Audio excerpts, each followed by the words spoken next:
Good evening, ladies and gentlemen. We're going to wait for just a few more minutes before we do introductions of the counselors.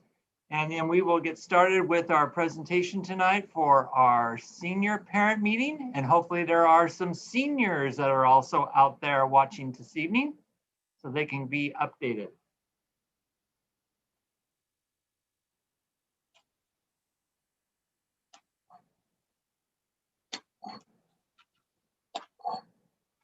Mr. Felix, your sound is on. Just want to let you know.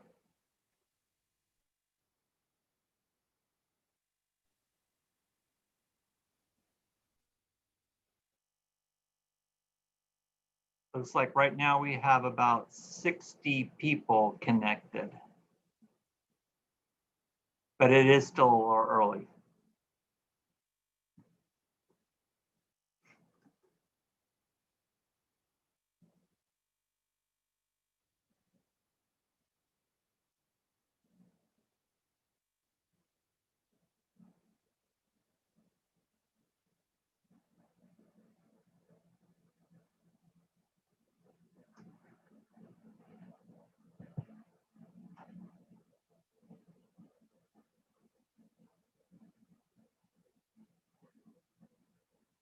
Again, ladies and gentlemen, we're just waiting for a few minutes before 6 o'clock, just to make sure that everybody gets a chance to log into the system and get on.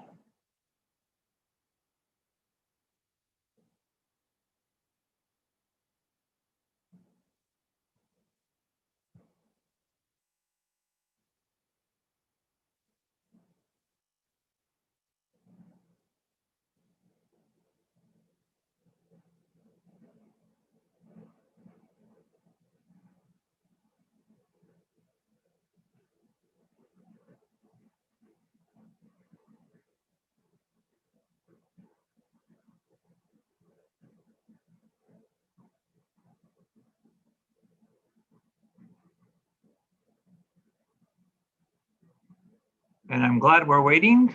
Looks like we're up to about 90 people now.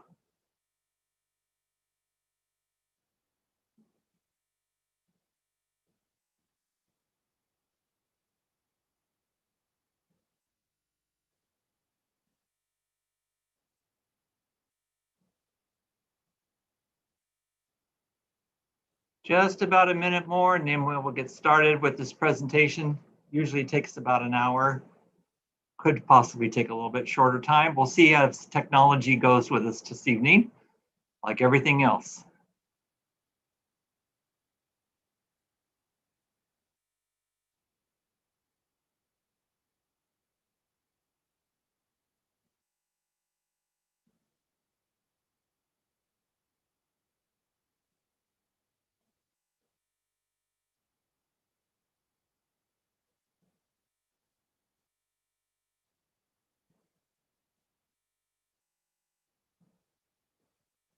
And our attendance is growing, but I think we'll go ahead and get started. Good evening, ladies and gentlemen and students, seniors. We're here tonight to talk for your senior parent night. We want to start with introductions going around. I'm Jeff Hodges, head counselor here at Buchanan. I'll be one of the presenters this evening, and we're going to go right down the line of offices and let everybody get a chance to introduce themselves. There might be some new families here and to connect with their counselors. So, Mr. Salone. Good evening, everyone. My name is Chris Salone. I'm one of the counselors here. Welcome to this year's senior night.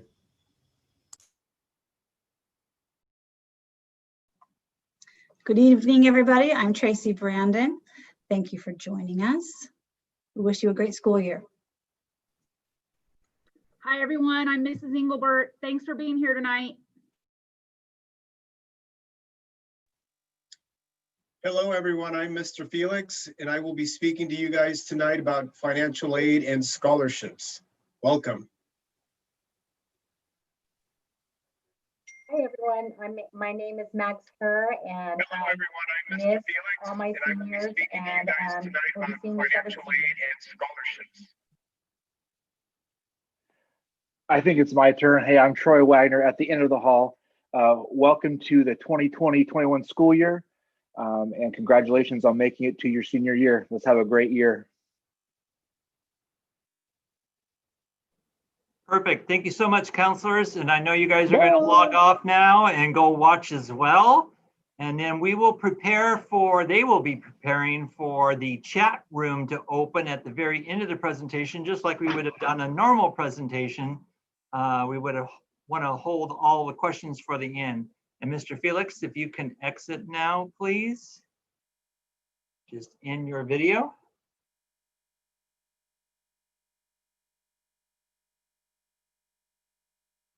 All right, so again, good evening. We're going to start our PowerPoint presentation. The PowerPoint has a lot of the details, but of course, we're here to fill those things in. Please bear with me as I get that PowerPoint started and we get going along.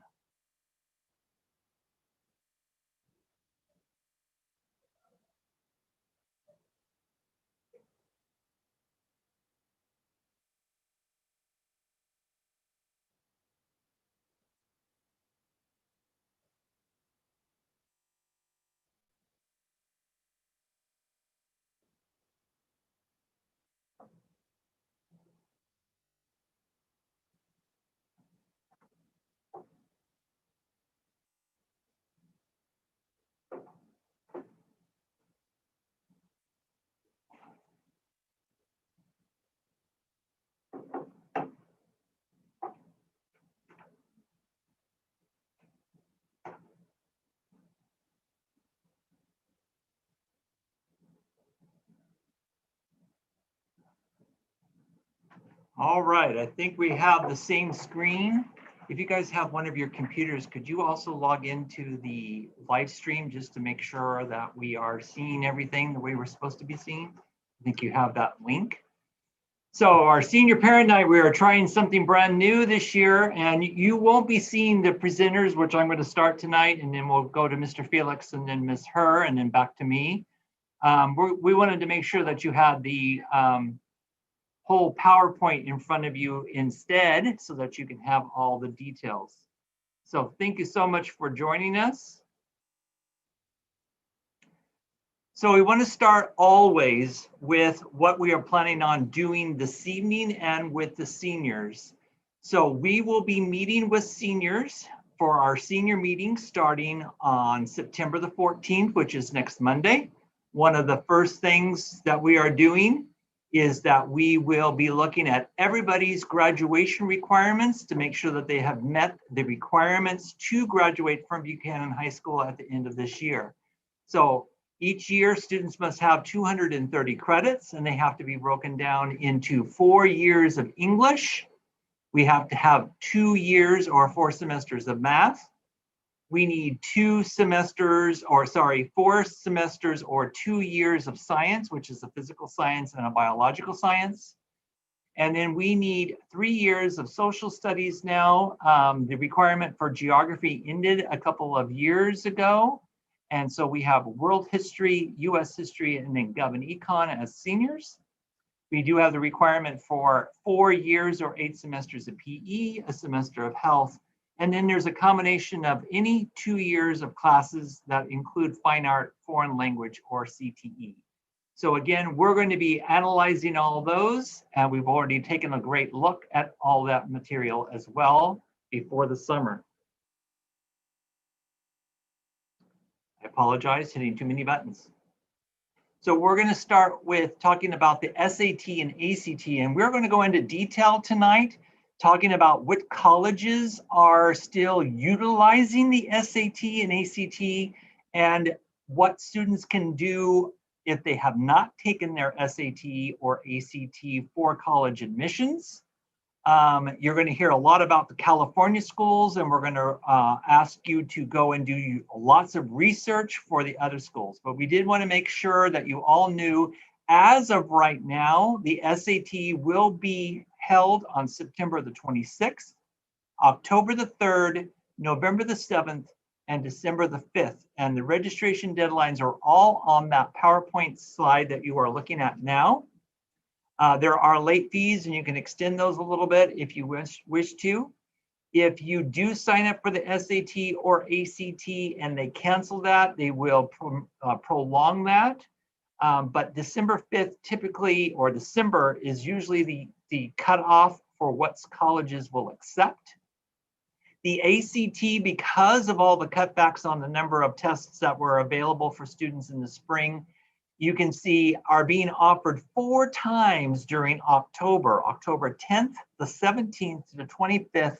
And it is open for students also on a Sunday, October the 25th, for some students who request that special Sunday. And then they will also have a December 12th time to take the ACT. Again, these are the available times for seniors at this time, but we'll go into detail about the SAT and ACT for colleges, especially here in California today. We do want to make sure that you do know that if you need to study for the SAT or ACT, or you feel the need to study for either the subject tests or the regular SAT or the ACT, there's lots of free help, and that's through Khan Academy for the SAT. And then actstudent.org has lots of available activities and practice tests on their website. On the Counseling Center website, we do have some paid companies that you can get some help with, and that's Kaplan Test Prep at captest.com. And we've heard very good things about Egg Prep, but you can see that, or Prep Egg, my fault. You can see a full list on our website of those free and paid online prep.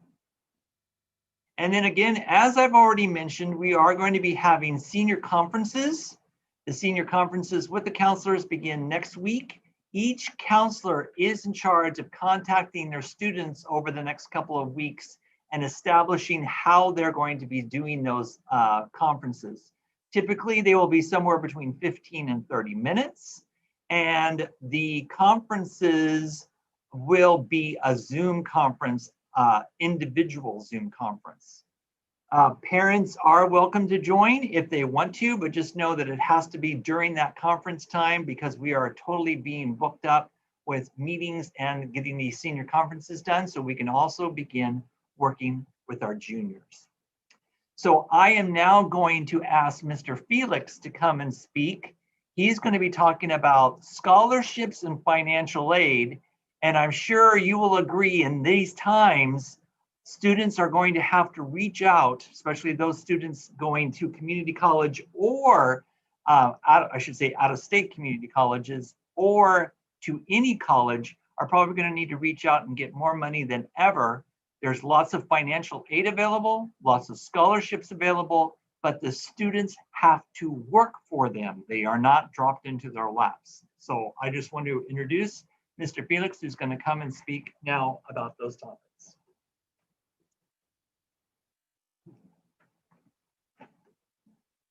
Good evening, everyone. As Mr. Hodges said, my name is Mr. Felix. I am the Financial Aid and Scholarship Coordinator here at Buchanan High School.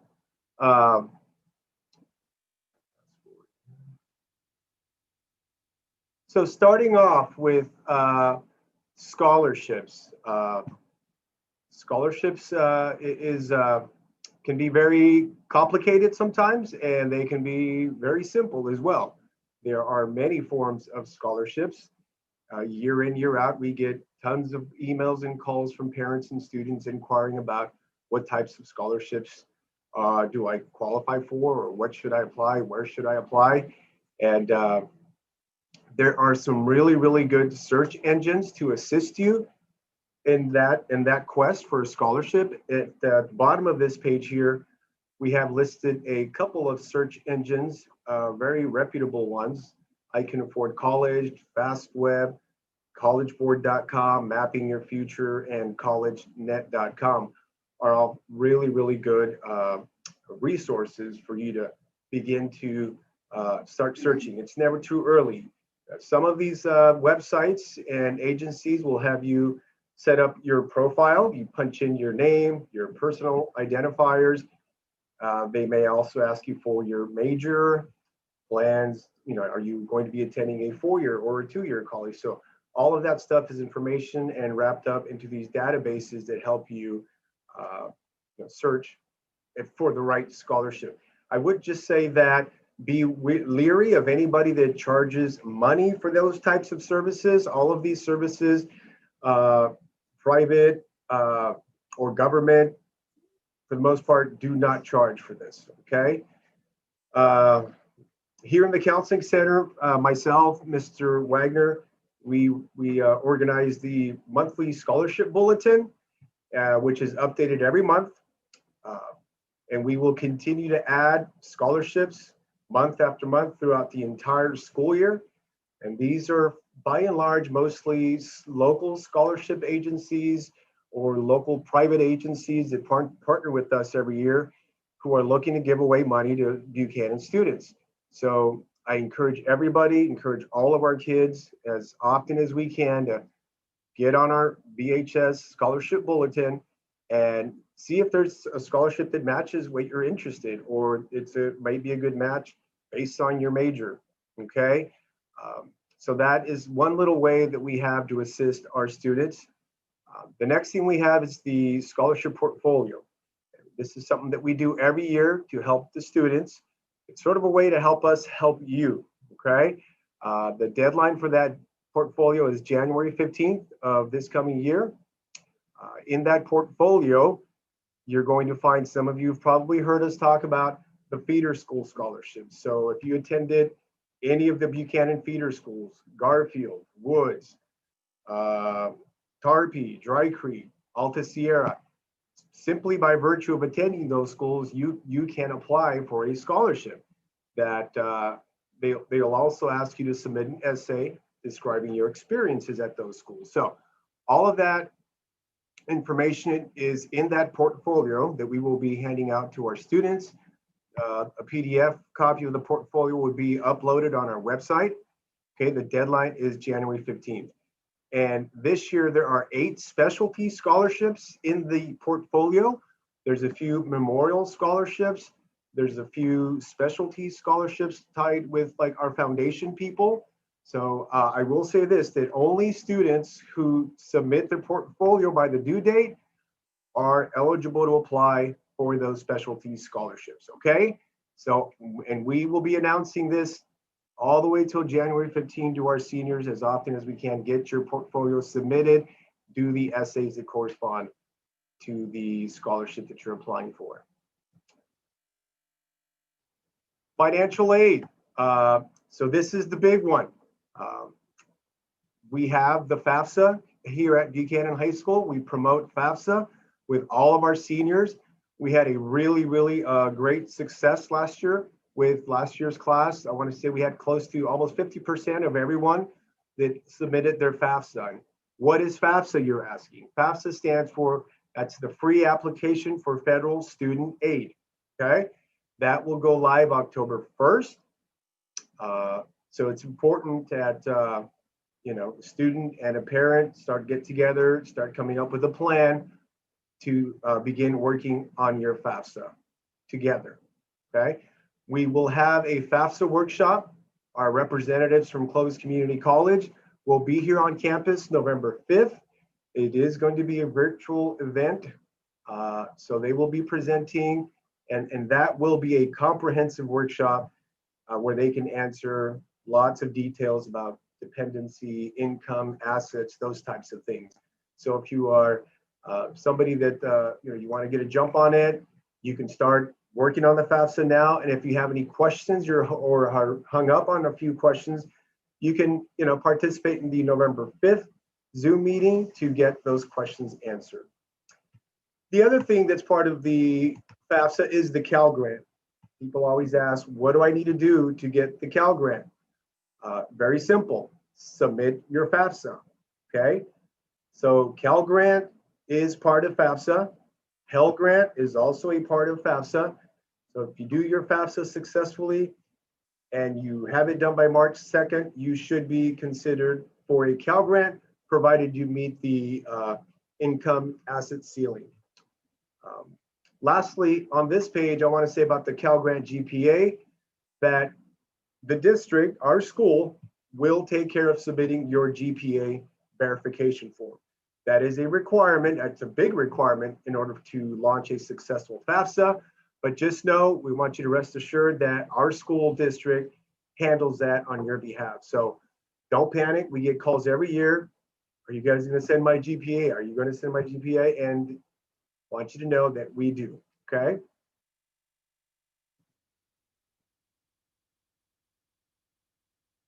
So for this senior class, you guys are going to be filing the 21-22 FAFSA.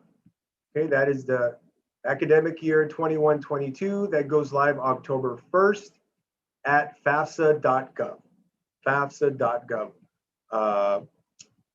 New this year, actually this was new as of last year, there is now a free mobile app so that you can download the FAFSA and fill it out on your telephone, which is really cool, very helpful.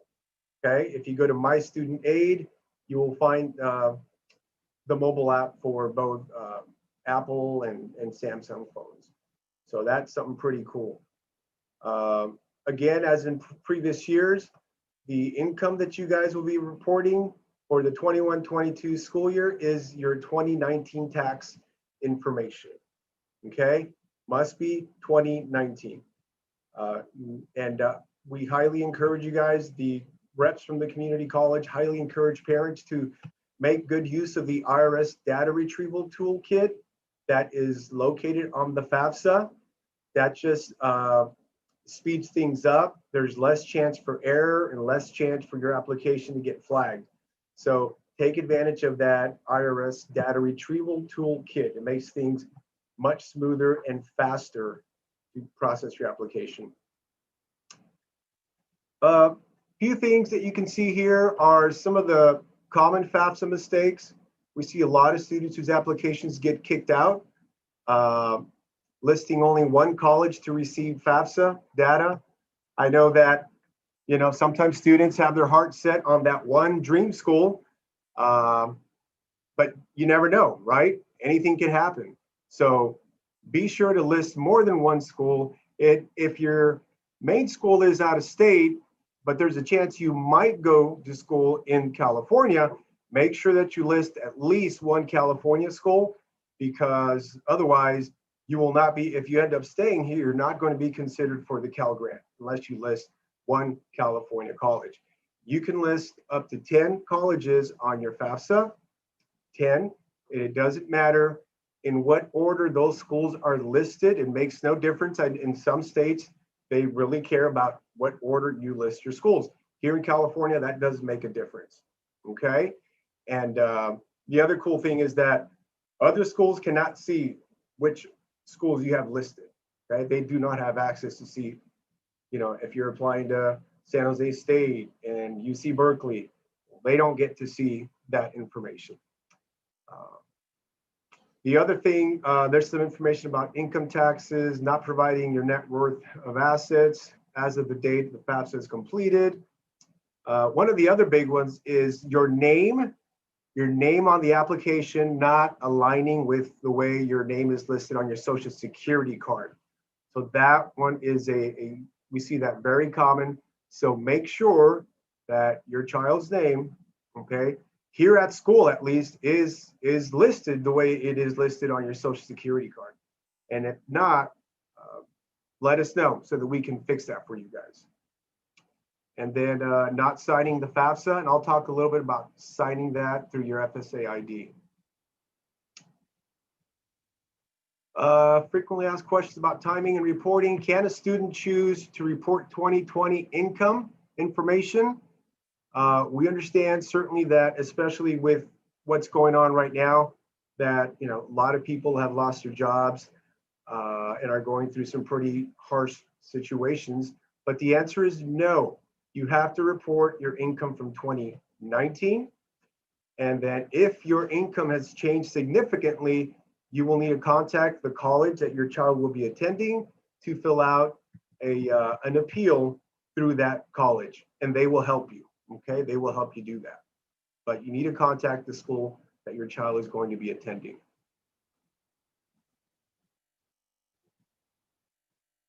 Another really cool scholarship through FAFSA is called the Middle Class Scholarship. Okay, this is now going like in its 5th year, I want to say. The Middle Class Scholarship, yeah. So, and this is another reason why we say, regardless of your income, regardless of your plans for college, we want everybody to apply. This particular scholarship is for CSUs and UCs only. Students must be attending a UC or a Cal State University. You must be enrolled at least half-time, part-time. And if I remember correctly, part-time enrollment is anywhere from like 5 to 11 units for college. You must be working on your first undergraduate program. So this would not be applicable to somebody who already has a bachelor's degree or is working on a master's. And family income and assets of up to 184,000. Okay, so anything beyond that threshold would make you ineligible. Currently, the UC is awarding $5,052 per year for the middle class scholarship, and that's a nice chunk of change. And the CSU schools are awarding $2,298. Okay, yeah, that is the middle class scholarship. Again, you fill out your FAFSA and you're automatically considered for that. So this is just a quick overview. What happens? You fill out the FAFSA, okay? Student and mom, student and parent fill out the FAFSA or the California DREAM Act. And then we, the school district, submit your GPA verification, and that automatically kicks you into a competition to see if you qualify for the Cal Grant. Okay.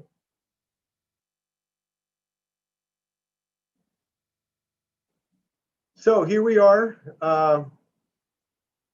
Your student completes successfully and submits the FAFSA, and the high school uploads the GPA. What do you do now? Well, you wait, and then you get onto this site here, webgrantsforstudents.org. Highly encourage everybody to set up your account through Web Grants for Students. What do you do here? Well, in that platform, I went ahead. In that platform, you can accept your Cal Grant. You can also change schools. Let's say you decided against going out of state.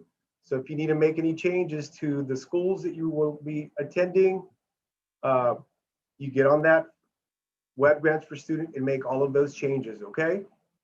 Really important to do that. Here's another big thing. In order to apply for your FAFSA, the first thing the student and parent must do is complete your FSA ID, which essentially constitutes your electronic signature. Okay, there's a username and password that you have to set up. And again, a student needs his FSA ID and parent needs their FSA ID.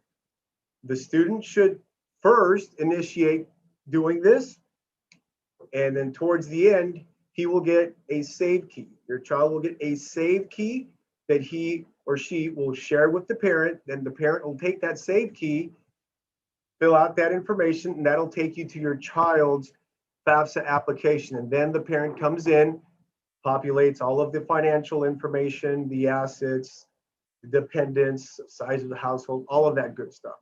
Okay, so that pin is very, very useful for checking into loans and repayment, setting up payments for loans, just a whole host of things.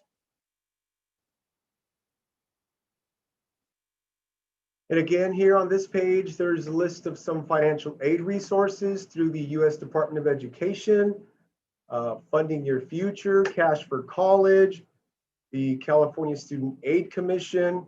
It's a really, really good website there. Lots of good help. And then this one here at the bottom, Fund Your Future. It's actually this magazine here. We have that uploaded on our counseling center's website. I can't emphasize enough how effective this brochure is. It's very comprehensive, very useful. Get on it, read it.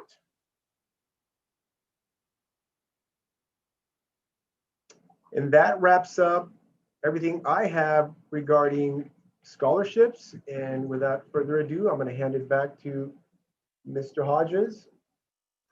Or, yeah. Yep. I just want to make mention about the BHS profile. We had 88.7% of our students indicated that they were going to go to a 4-year or a 2-year college this last year. And we did have a better completion last year of 69% of our students were completed the FAFSA. And if you look at that data at the very bottom, the year before we only had 41% of completion. And it is very important that students do this FAFSA that we keep talking about, because there's lots of money out there and lots of different ways that you can get the money or cannot get the money. So this one is talking about if you do not fill out the FAFSA, just don't forget that all takes away the middle class scholarship, work study programs that happen in college. There are many academic scholarships that are tied to the FAFSA. In fact, you cannot get free community college without having the FAFSA completed. No FAFSA equals no money. So no matter what your plans are, please keep that in mind. Athletic scholarships are sometimes tied to the FAFSA, student loans, and then, as I mentioned, that California College promise, which is the 2 years free community college for any students in California. So trade schools, specialized program schools in and out of California will use the FAFSA, and the FAFSA follows you. It's only the Cal Grant that stays here for just California, but the FAFSA will follow your student no matter where they might go. So please make sure March 2nd is the deadline. Every year we do have some issues with parents that have problems getting in and getting it solved. Their names don't match their social security, therefore the FAFSA will not process. And sometimes it does take some time. And if we wait until the very end of the deadline, which is March 2nd for this year, that becomes a problem. And if we go over that deadline, there are many times they will not take it. And we will support students with their GPA verification through at least the next year after high school as well. So just please make sure that you understand no FAFSA equals no money. We hope to see you in November for our virtual activity that's going to be taking place by the community college, who comes and does our workshop every single year. I am now going to hand it off to Mrs. Herr, who's going to talk a lot about college admissions. And I think we're going to tag team on a couple of the slides. So Ms. Herr is here. She's our expert on all things college. Good evening, everyone. There are tons of colleges out there. There's many private colleges. There's the CSUs and UCs. And so I'm going to talk about the college application process for the private colleges, along with the CSUs, UCs, and community college. The common application is one of the most widely filled out college application. It is mostly extensive to college applications. And it covers over 900 colleges in both the US and abroad. The common application also allows up to 20 colleges for students to apply to, and they can't just submit the application to each school. There are supplemental materials required for some of the colleges, such as essay questions to answer. And so make sure that the students who are applying to colleges using the common application or other private colleges research what each college would like on their admissions application. There are different responsibilities that the student has, as well as the counselors. And so students would need to create an account on the common application and then fill out the application and research the SAT, ACT, or subject test that the colleges would like for them to send. Students are responsible for sending the SAT, ACT information. It is not up to the counselors. And you can do that by sending it through your SAT or ACT portal. They're also supposed to request for letters of recommendation. It can be from teachers or counselors. The common application does recommend that when requesting for letters of recommendation, that it does come from 2 teachers in core subject areas. And then the asterisk with the note does state that students are to send a link to the counselors and teachers when inviting them to submit letters of recommendation. And so for me, as an example, I have an account through maxher@cusd.com. That's my short email.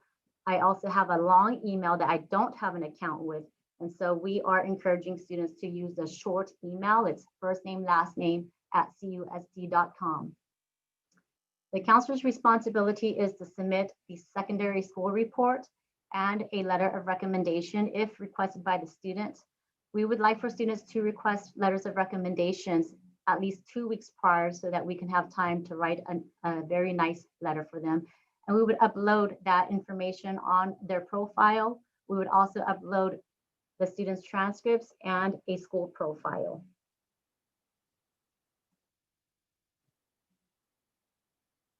Other non-common applications, organizations that are being used are SendEDU, the Coalition application, the Universal application. SendEDU is a free and secure electronic document transfer service for counselors, teachers, students, references, and other officials involved in the application process. This service allows you to upload supporting application documents to colleges and universities safely and quickly, and there's no paperwork hassle. I actually like SendEDU. It's pretty easy just to upload the documents. And there are about 25,000 schools that do use SendEDU. The Coalition application is designed to attract and support students coming from under-resourced communities and low-income families. However, students don't have to identify themselves as under-resourced. The members of these colleges like to see more of a portfolio approach. That way they get to know the students over time throughout their senior year. And then the Universal application was an early alternative to the common application, and it's got less schools that partners up with them. And so with so many colleges out there, like I mentioned, it's important to start doing the research now to look up the different application periods, deadlines, whether they require the SAT, ACTs, or subject tests, and how you're going to go about submitting all these important documents.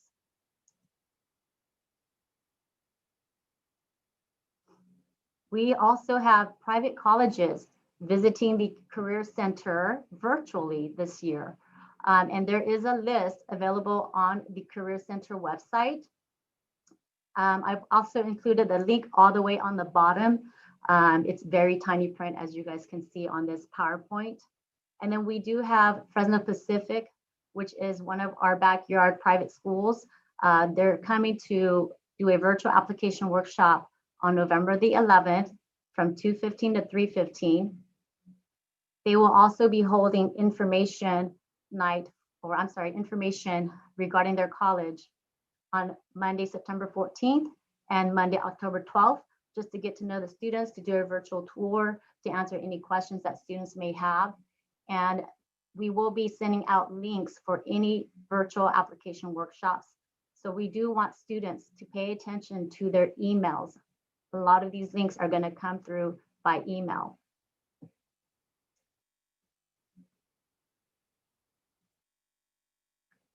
The UC application, there are 10 UCs within California, and undergraduates can apply to 9 of them. The application period does open November 1st through the 30th, but students actually can start applying now. And so if you are a go-getter, go ahead and log online, students, and apply. I want to talk a little bit about the SAT and the ACT for the UCs. So This year, the UCs have wavered having an SAT score or ACT score. In fact, it is now well documented in all their papers and all their emails that the UC is getting away from having students take the SAT and ACT at all in the future. They want to come up with their own test within the next 3 years that students will take, and they will be moving completely away from the SAT and the ACT. And then the subject tests, the SAT subject tests have been used by some of the very elite UC schools to get into some of the very difficult majors, and it's usually engineering or STEM majors. Many of those UC schools have started to even not recommend the SAT subject tests as well. When we talk about recommendations, students cannot be penalized by not taking the SAT subject tests for these schools, but they can enhance their applications. So again, there are a couple of schools, especially in their engineering departments, that are very elite and difficult to get into. So they are saying that if you do take the subject tests, you can submit those subject tests, and that will only enhance your application. It used to be that if you just took it, it enhanced your application. So the only 2 schools now that are recommending the SAT subject tests are Berkeley and San Diego. And we will be providing information to the seniors during their senior meetings, which majors at those 2 schools may need the SAT subject test. Again, keep in mind that it's the website for the UC application. It's one application to 10 of the UCs, and undergraduates can apply to 9 of them, and it's $70 per campus. The UC application does require the personal insight question. We will be having a workshop like we used to in the past, but right now we're working with our UC reps on dates, and so that will be to be announced. And once we are able to get that date, we will mass email that information out to parents and students. The application also has an embedded fee waiver asking students their household information. I know that sometimes I'm sitting with these students and they're applying to the UCs and they don't know that information. So, this is a good time for parents to start touching bases with students regarding that. And also it would be helpful on the financial aid application also. And then for the UC application, there's no required letters of recommendation. And so students does not have to ask for a letter of recommendation for the UCs. The UCs requires the personal insight questions, and students must complete 4 out of 8 questions. Students would have to write a response maximum of 350 words. They should select questions that are most relevant to their own experiences and best reflect their individual circumstances. And all questions are equal and given equal consideration. There is no right or wrong answers. It's about getting to know your personality, your background, interests, and achievements in your own voice through these insight questions. And then there is a part of the essay that does ask for additional comments. And students can note down if there's any special or extenuating circumstances that they haven't filled out on the application, they can put it in this part. They may also use the COVID-19 situation if there are extraordinary circumstances that does relate to it. So remember, the important thing about the UC personal insight question is to express who you are, what matters to you, and what you want to share with the UC. Students can start preparing for the questions ahead of time. As I've mentioned, the application opened, but you can't submit until November. Questions can be found online on the UC website. And I would also advise that when students are writing their answers, they can also use their English teachers as a resource to help edit their essays.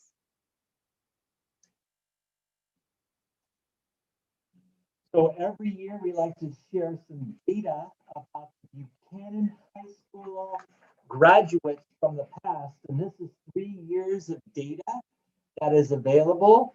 And we like to just share this because it is a sort of reality check about the GPA for the students that do go to UC schools.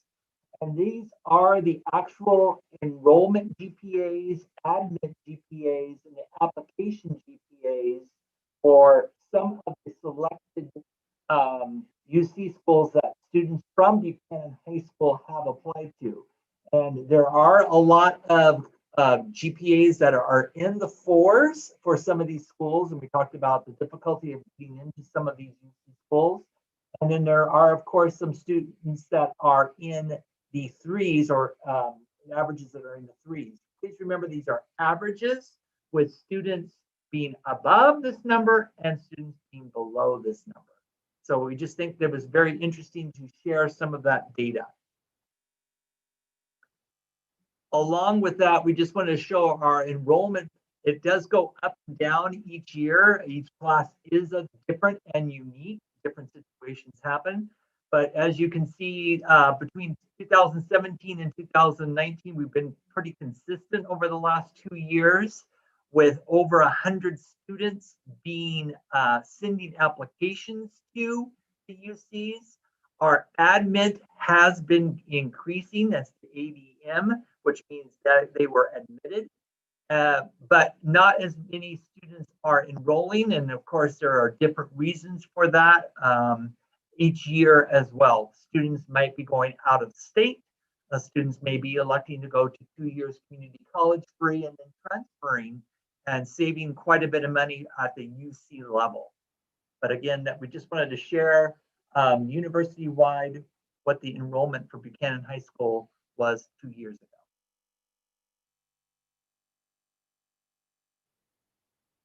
And this is also a kind of eye-opening experience showing the data for the class of 2020, which is just this recent class that graduated, broken down by each of the UC schools, what the average SAT, what the average ACT, what the average GPA is across the board. So we always encourage students. We know that students have their dream school, but at the same time, we want students to think about all the options that they might have. It's been very enlightening and very good to see students so far of my students who have asked for letters of recommendation and they're telling me what schools they're going to be applying to, that they're applying broadly to that dream school, that middle school, and that school that they would be okay with if they got into, because we want to make sure that we have a variety. We have had students in the past that have applied to one and only one school, and they did not get into that school, and they did not have any opportunity to do anything here in California and had to seek very expensive private schools outside of California in order to get into a college, because they, again, did not apply broadly. They had that one dream school and it was the only school that they applied to.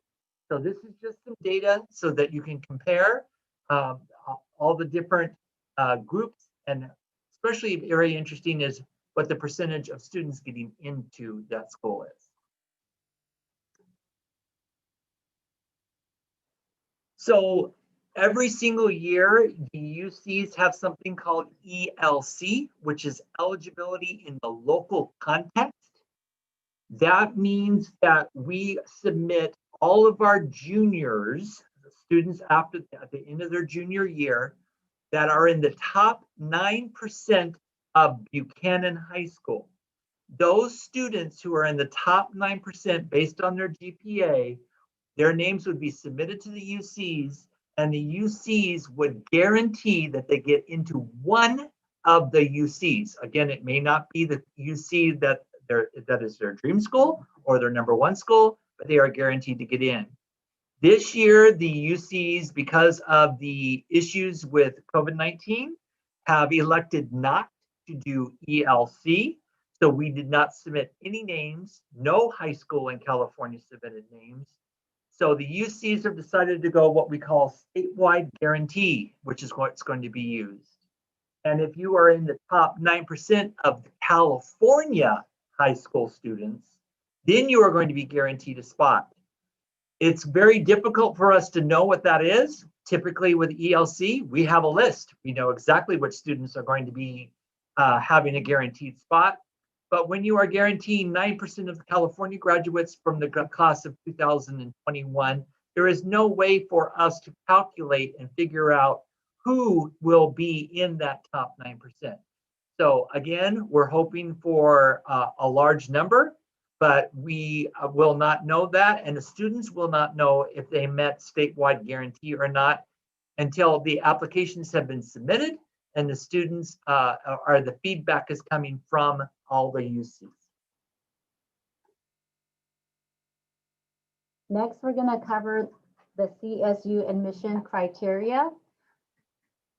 You guys can see that what's listed for the CSU admission requirements was kind of outlined in the graduation requirements. We have minimum high school graduation requirements. The CSU and UC system requires a little bit more. So Clovis does cover you with some minimums, but the CSU and UC does require more. And so here outlines what students have to complete in order to be eligible for CSU UC admission. Also, the SAT, ACT, just like the UCs, is suspended for this year's class, and it's not going to be used in the admissions process. And we'll talk more about what will be used with the CSU admission process. So this is, we wanted to give you exact information right from the website, the CSU website. So what we have done is summarized on the left-hand side what all of those words, and anybody who might be using a phone to connect tonight obviously will not be able to read all those details. So what it says that we think is important for students to know is that there is a temporary suspension for the ACT, SAT. Please note that this is a little bit different for those parents who have younger children. The UCs are considering getting rid of the SAT and ACT as a requirement period over the next 3 years as they design a new test. This is just a suspension for this year due to COVID-19 for the SAT and ACT for CSUs. The students will be totally admitted based on their GPA and meeting the criteria for the GPA. There used to be an index with a formula to calculate what students can get into a CSU and what cannot. That whole formula now is being revised. So there's more details in the right-hand side, but just know that it's going to be based on GPA. However, they did say that campuses and programs can utilize a higher GPA to get into a school or program. So just like I was mentioning with the UCs that have the SAT subject tests that you can be utilized to enhance your application, now the CSUs are going to be looking at those very difficult majors like engineering, once again, or a STEM major. They may require a higher GPA than the school does to get into their major. So you may qualify to get into the college, but you may not qualify to get into the major. This happens regularly with some of our students. So I got to say that again. This happens regularly for some of our students, including students going to Fresno State in their engineering program. They get in based on their GPA into Fresno State, but they do not qualify for those programs in engineering. So those details will come to us after we've already had our senior meeting. So unfortunately, they're always changing those up all the way to the end of application season and sometimes extending it. And then they did want to clarify that any AP exam scores from last year, because we had modified AP scores, will be accepted by UC and CSU. So all exams that got a 3, 4, or 5 will be accepted. There are some CSUs, particularly Cal Poly. For those of you who are thinking Cal Poly, that in some subjects will not take a 3. Sometimes they do not take a 4, and it will be outlined on their website exactly what you will need to do in order to receive a passing score on that AP for particular majors. This next sheet right here, it's kind of small, but it does outline the CSU statistical information for students who applied, students who were admitted, enrolled. There's average SAT, ACT, and GPA information. So as you guys can see, or squint and see, some colleges are tougher to get into than others. Some colleges are impacted, which means that there are too many kids applying and not everyone gets in. And so as Mr. Hodges mentioned earlier, when students are applying to the CSUs, UCs, or any colleges, and they're listing a major that is impacted, I would advise for them to also select a backup major because colleges will need to look at that for admissions as well. If they don't get into their first choice, it's possible that they can get into their second choice. Another thing I wanted to note on this slide is that Fresno State, our backyard campus, is an impacted school. And students also need to know that we do encourage students to apply to our local colleges because they have a higher chance at getting in. So for example, a student from Long Beach, if they apply to Long Beach State, they have a higher chance at getting in to that school. But if they apply to Fresno State, which is an impacted campus here, they have smaller chances of getting in. And so we do encourage applying to our local colleges.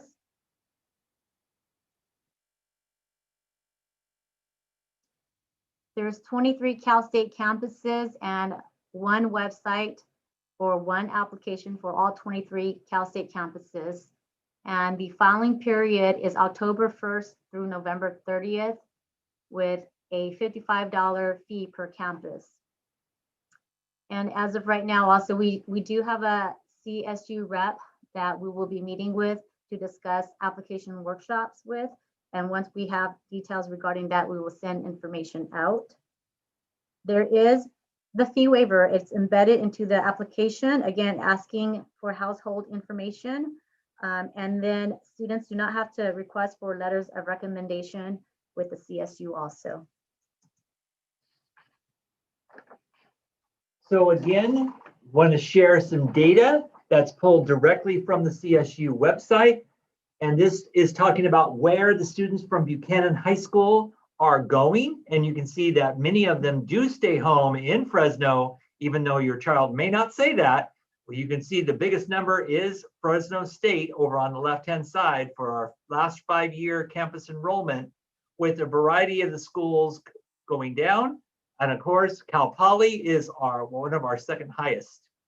And then over on the right is just sharing some of the majors that the students have declared when they're filling out their application. Students, of course, could have changed once they arrive at the school, or it could have changed once their application was processed. But we do have a lot of people choosing undeclared, which a lot of students do go in. But as again, we are very proud of our STEM programs here at Buchanan High School, especially through our Energy Academy and all of our AP Science classes. So engineering is very high on that list under undeclared. It does do very well along with business. And that, of course, is a tribute to our math teachers as well. There are many scholarships out there, but I'm going to talk about the Smith Camp Honors because it's a scholarship offered through our backyard school, Fresno State. The application period opens up about the same time as the application to the CSUs. And there are the 3 criteria, and students need to meet at least one or more of the criteria. And so if students, for example, do take the SAT, ACTs and have the score of 1200 or 27, on the SAT, ACTs, they can use that as a score. If they don't take the SAT, ACTs, they can use criteria 1 or 2 as outlined. In order to apply for this SMIT Camp Honors Scholarship, students have to submit 3 applications. So it can be time consuming. First, they have to submit a CSU application, a Fresno State Scholarship application, and then the SMIT Camp Family Honors application. Again, time consuming for these scholarship opportunities. Start doing the research now. You can go onto their website to see what they require and what they're asking. There's also other types of scholarship opportunities, such as the Lyles College of Engineer, Craig School of Business, or ROTC programs at Fresno State.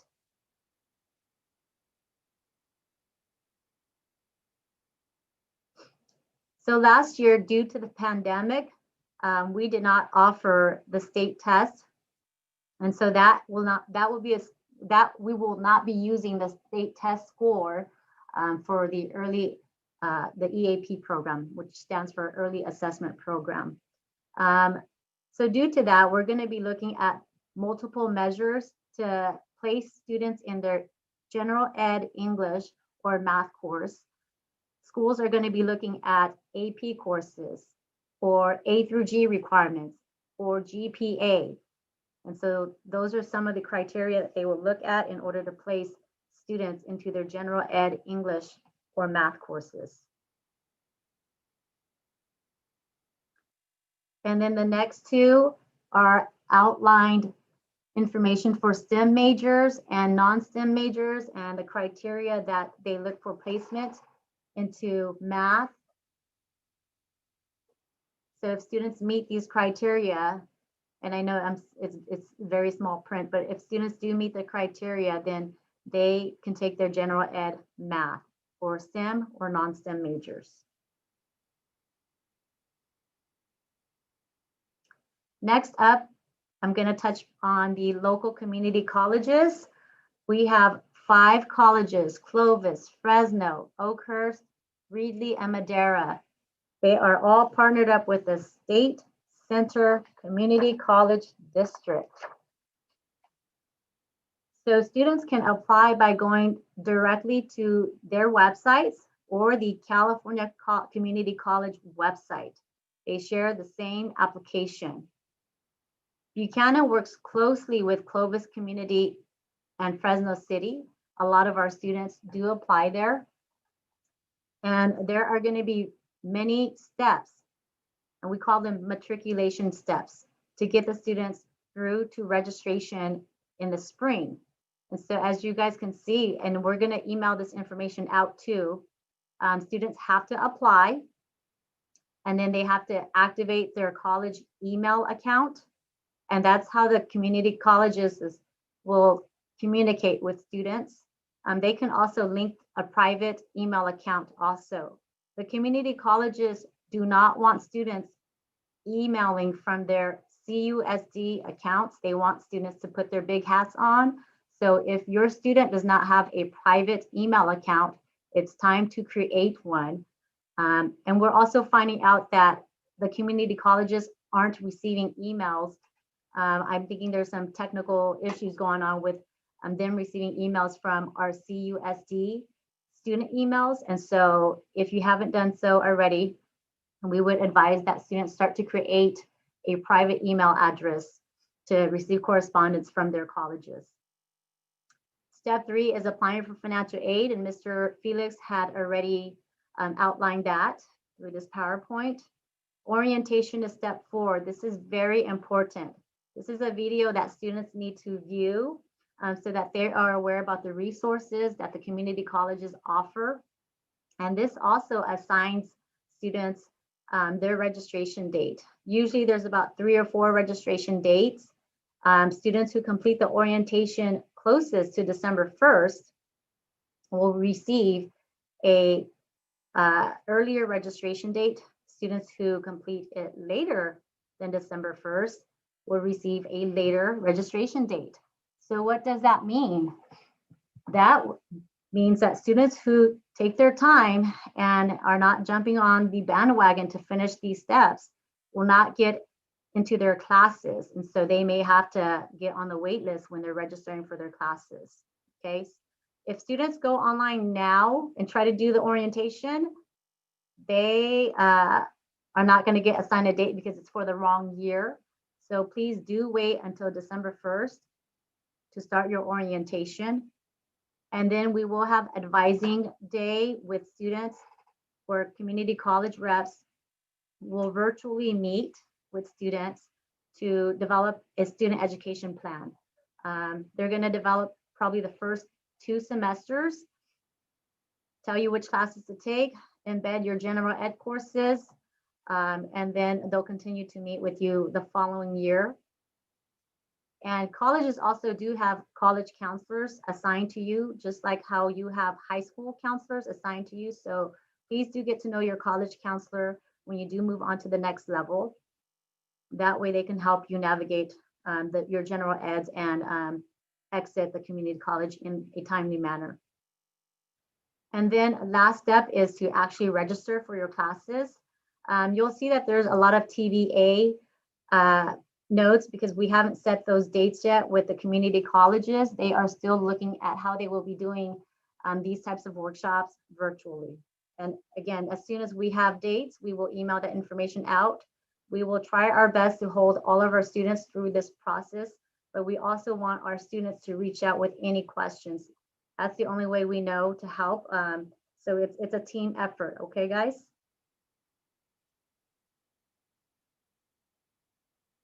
And then this next slide outlines the California College, or it's also called AB 19 funding.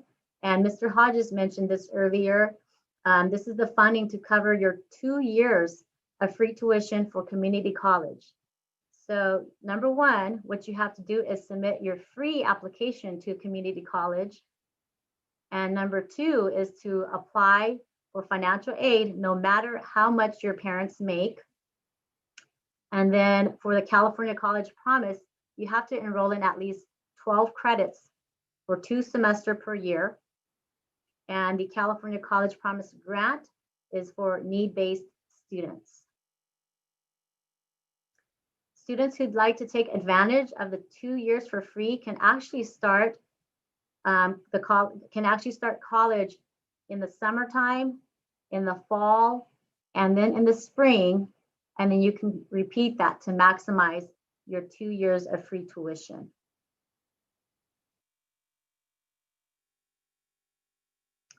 We also have honors program scholarships at our community colleges, and the criteria are listed. And again, please pay attention to these deadlines. There's a separate application with these honors programs at the community colleges too. So for Fresno City, the deadline is February 1st, and Clovis Community is in January. And so you have some time, but then do the research now. That way you can submit your applications in a timely manner.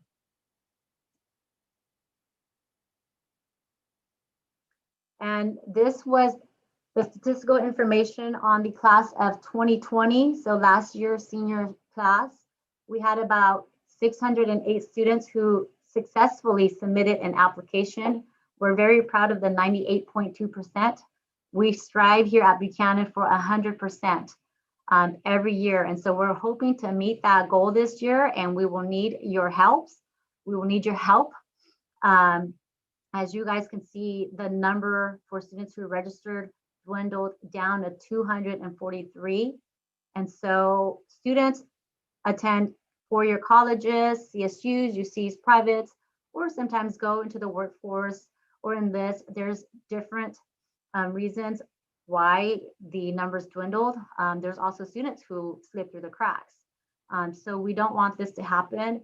Again, we'll hold your hand through this process and reach out with any questions. We are requiring also that students submit an application to one of our local community colleges as a GovEcon assignment. The teachers are aware of this. We will get a list from the community college of students who successfully submitted an application, And then the Gov and Econ teachers would give the students credit. And I just want to make mention too that I had a student last year, 2020, who decided to go to community college the week after, or the week before school got out, while we were doing graduation.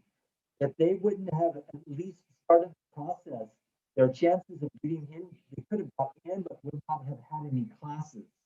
So again, we're asking everybody to do it because you just don't know what might happen.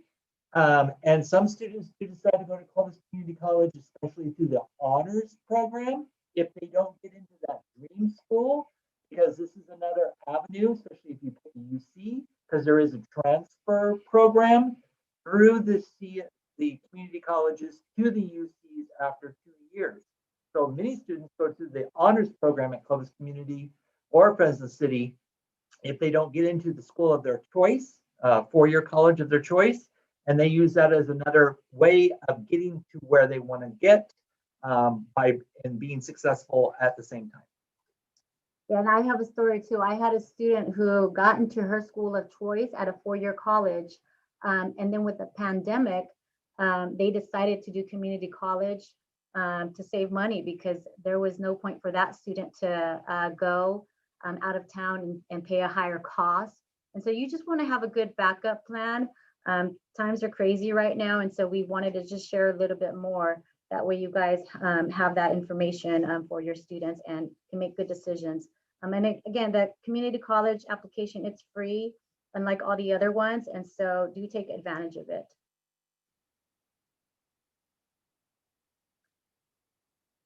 So we will be holding virtual college application workshops. During senior conferences, we've advertised the dates on the newsletter. I know that some of the parents have seen the newsletters already. Fresno City, along with Clovis Community, we've already set up workshop dates. So we'll be sending out that information in late September. Fresno Pacific, we have a workshop date as outlined also on the PowerPoint in November. And again, the CSU and UC dates are to be announced. And as soon as we have those virtual application workshop dates, we will send them out and you guys will be Zooming with our college ambassadors to go through the application process.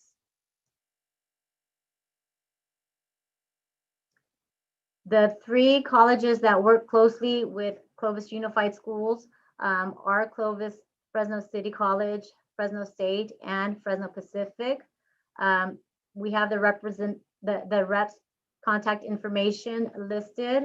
So if you need to make an appointment with Community College or Fresno Pacific, for example, you can email them directly or you can call them directly. Clovis Community also has a Remind. We encourage that all seniors sign up for the Remind. They will send out reminders about the matriculation steps that I had just talked about earlier. And there's listed is also the dates and times as to when they can meet. And if they can't meet during this time, they will contact you and you guys can make an appointment with each other. And so again, with any questions throughout this year, because we're not here face to face, we encourage lots of questions. Email us, email the reps, and that way we can get you through.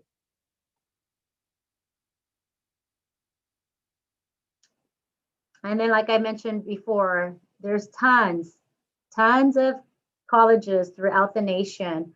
They will be looking at GPA, SAT, ACT, and scholarship also. If you want to apply for scholarship opportunities, as Mr. Felix had mentioned earlier, you can go onto your college websites too and look for scholarship opportunities. And they may require GPA requirements. They may require SAT, ACT scores, but it's time to start to do the research to know what each of your colleges would like in order for you to be admitted to their schools.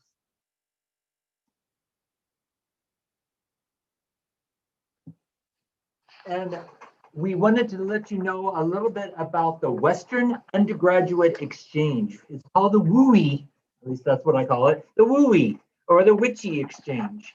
And this is an exchange program through the Western states. that they have agreements between the state schools and many of the schools within each of the states on the West Coast, that we can share students. And when they share students, you get the in-state tuition granted for those. So it just so happens that my niece, who is a graduate of 2019 from Buchanan High School, is attending Boise State, and she did get the WUI. It is a part of their application that you can apply for. It is not for every student. They do have criteria that you have to meet, and they do limit it, but she has in-state, so her cost of tuition to attend Boise State is actually equal to the tuition she would be paying if she was going to Fresno State. So just know that WUI tuition is granted for across states, and please consider going on this website if you your student does plan on attending a school within the Western region. I just want to say thank you so much for staying with us. It is now a little bit over an hour into our program, and we are almost finished.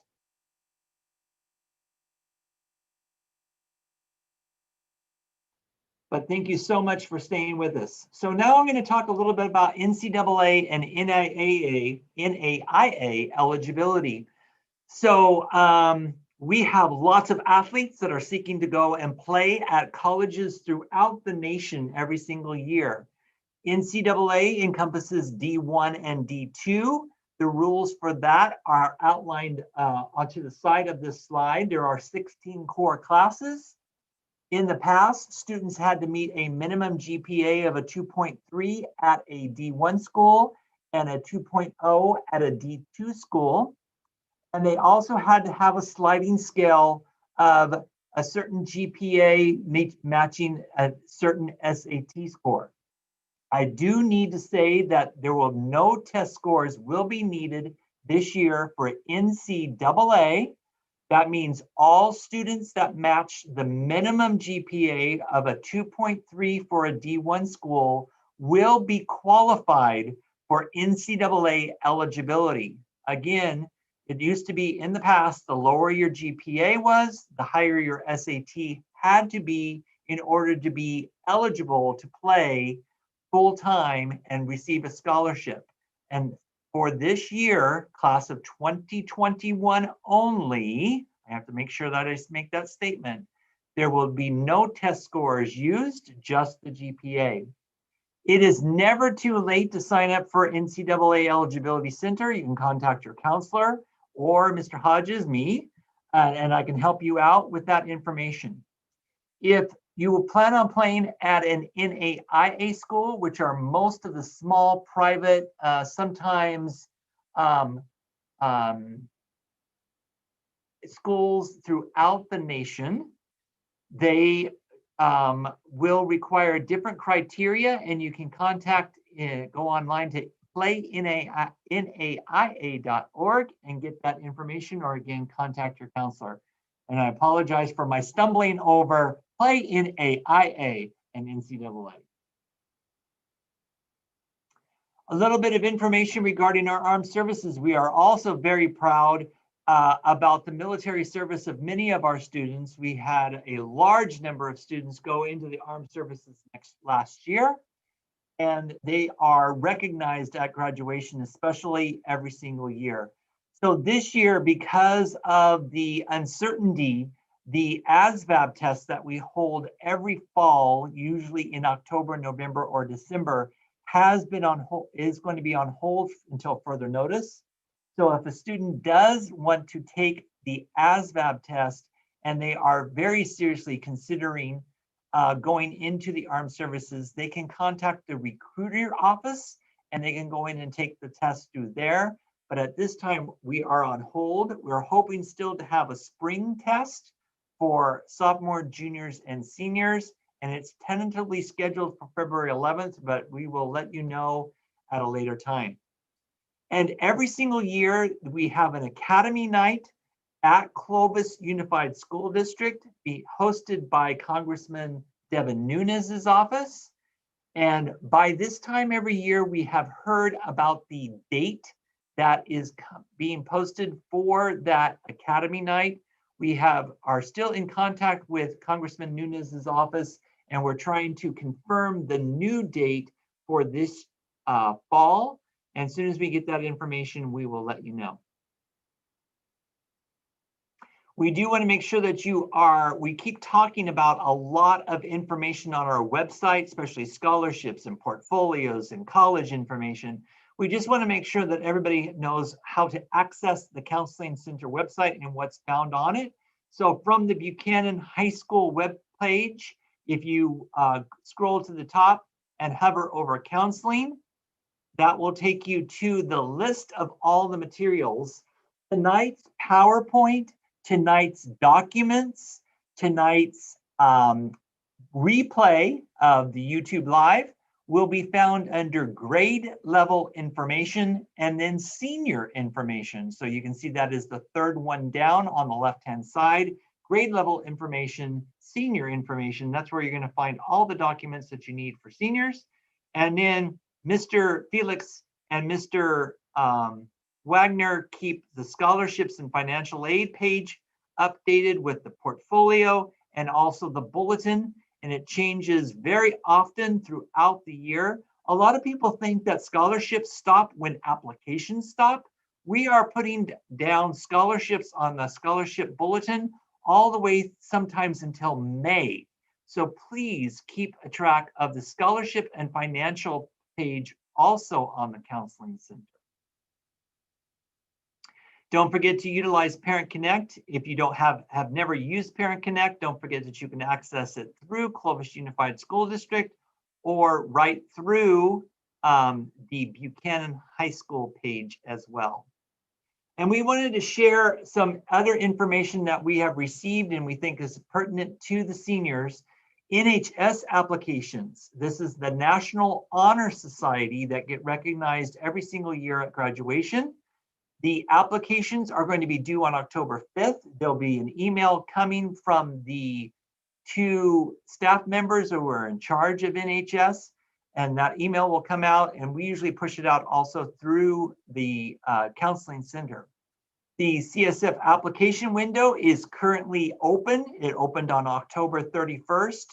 Don't forget that certain number of semesters have to be granted for a senior to get recognized for the California Scholarship Federation. And that opened August 31st, and it's closing very quickly on September the 11th. And the website for that information is available, and I think we have pushed that out as well. Zello is our career investigative website that we have used with students in 9th grade and 10th grade. We just want to make sure that seniors know that Zello is still available to you until you graduate. Once you graduate, Zello does go away, and it's a great career tool for you to investigate possible things. We send out masses of emails every single year. Those emails go out through our queue system, which is what you guys see as Parent Connect and Student Connect. It's called Queue for Us.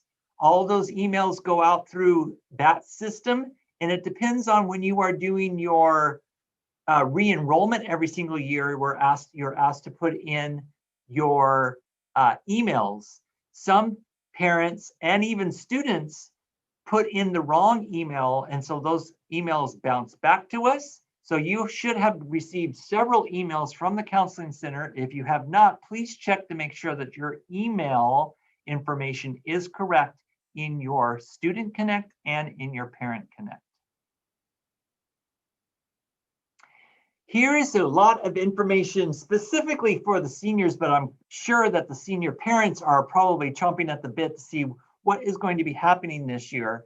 You will see several to be arranged and to be determined things on here, but we do want to remind you that the seniors do have a Remind account that is being closed because Remind is now limited to 100 people. So we are using Google Classroom. So this is the Google Classroom code now for all seniors, and parents are welcome to join that Google Classroom.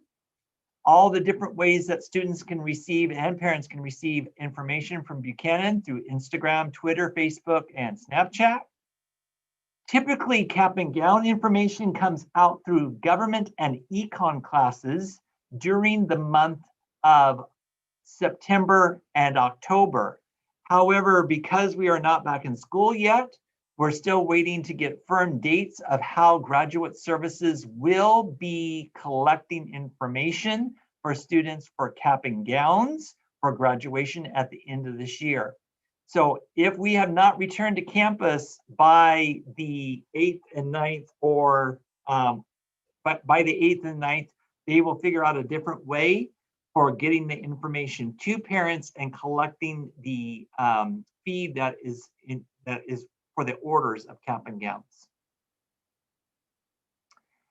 And like always, we do have that grad bash. It is to be determined, but it is scheduled tentatively for May 27th and May 28th of 2021. And it will be at the Universal Studios. And again, typically we start accepting payment for those through the end of March. We're going to determine how they're going to be collecting that. We did put the cost on there based on 2019's cost, which was $170, which included the charter bus, the ticket, and a meal ticket. We do have some other dates. Formal is scheduled for January 23rd, 2021. It is always in our rec in the oh my gosh, the gym here at Buchanan High School. And we're trying to determine what the price may be. And prom is scheduled for May 15th, 2021 at Wolf Lakes. Again, the price is to be announced. It's to be determined what the baccalaureate date and time will be. Don't forget, graduation is Wednesday, June 3rd, 2021. And Sober Grad will be the night of graduation, June 3rd at John's Incredible Pizza, with the price to be announced. Typically, it was been $50, and how we're going to take care of that. But we do have some dates that have been announced, and we're hoping to keep all those dates. So you were given some information regarding how to contact the different people, representatives through Clovis Community College and through Fresno State and for Fresno Pacific. And we are now going to be turning on the chat. If you can bear with me for a few seconds as I get to the chat, I'm hoping that if you do have some questions for the general public, that maybe you want some clarification about something that was said tonight, we welcome you to do the chat. If you have some specific questions regarding just your child, maybe it's regarding their GPA and what kind of colleges may they be get into, we would ask that you email your counselor directly so that we keep the chat open for general questions. And tomorrow we will be sending out an evaluation.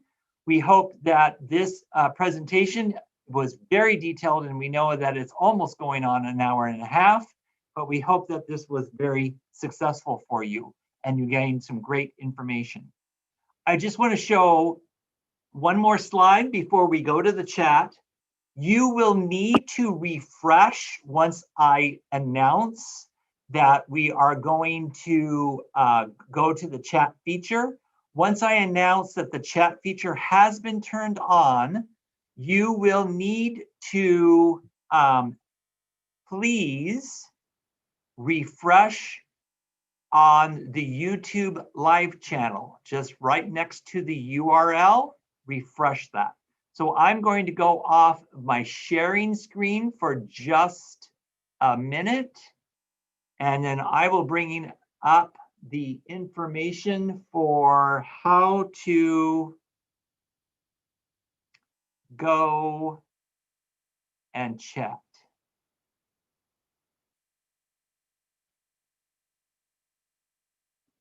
Bear with me for 1 second while I do that.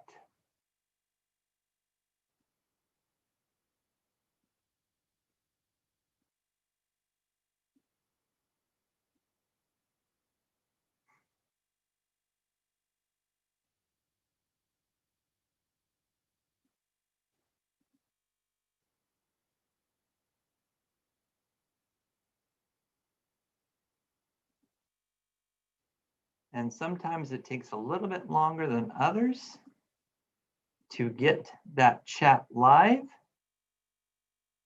And the chat is now live, ladies and gentlemen. If you would please refresh your YouTube URL, just hit the refresh button, and the chat should become live over on your right-hand side.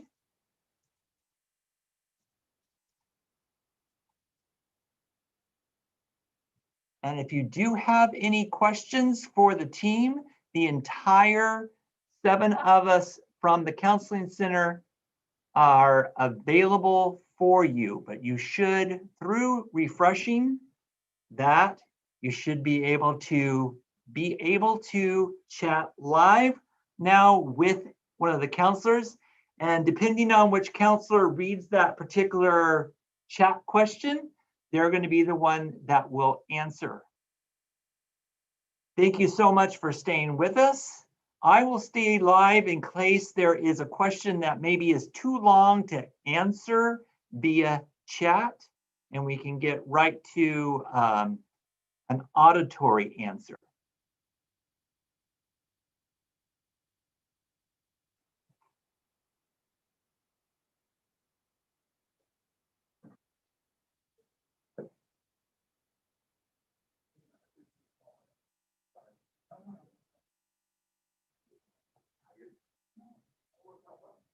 I'm going to leave it live.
And ladies and gentlemen, I'm going to go ahead and go off of sound for our YouTube live event. We will stay online and try to answer everybody's question. Again, if you need to ask a personal question about your child, please feel free to email the counselor direct.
And ladies and gentlemen, I believe we've answered all the questions. If you don't see the answer to your question, we're going to stay until 7:45 and continue to answer questions. But again, the counselors were thinking that they have answered everything. So if your question has not been answered, will you please retype that question in? We would appreciate it. Thank you so much. Because we want to make sure that everybody's questions do get answered this evening. And again, if you have the personal questions you'd like to email the counselor, please do so as well. Thank you so much. 7:45 will end our live streaming event.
For those of you still on, have a great night. We are going offline.